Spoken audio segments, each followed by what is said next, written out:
The most common causes for an engine that hesitates, lags, or stumbles on acceleration are contamination in the fuel or old fuel, improper ignition timing, a faulty timing advance system in the distributor, improper alternator voltage output, fouled or improperly gapped spark plugs, or an improper EGR valve operation. Each of these areas should be thoroughly checked and then fixed if found to be not working correctly. If the engine still cuts out or misses, we should now examine the carburetor itself. Check the fuel level in the bowl and make sure it's not too low. Make sure the carburetor is not loose on the manifold, and if you replaced the intake manifold, make sure the intake gaskets are not leaking.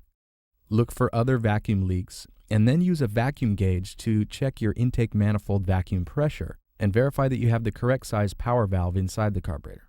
The power valve might not be opening, which would provide part throttle enrichment, or it could be sticking or faulty. If the carburetor has vacuum secondaries, make sure first that the secondaries are opening, and then verify that the secondaries aren't opening too soon. If they are opening too soon, change the secondary spring to a heavier spring. On this video, in the advanced tuning section, see the clip on vacuum secondaries for tips on how to tune this system.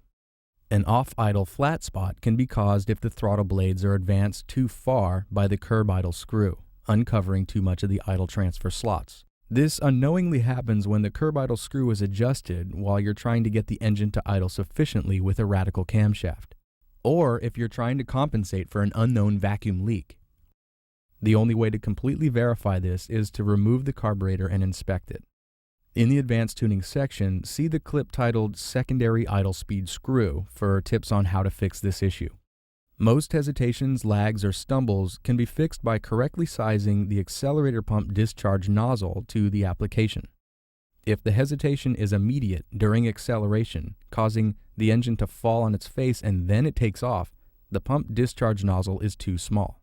If the initial response is good, followed by a hesitation like the engine is struggling to stay running, and then it takes off, then the pump nozzle is too large. In the advanced tuning section, see the clips on accelerator pump and pump cams for how to tune these systems. You'll also want to verify that the accelerator pump system is working correctly. With the engine off, remove the air cleaner and look into the carburetor bores and observe the pump stream while you're briskly opening the throttle. A full stream of fuel should emit from the pump nozzle.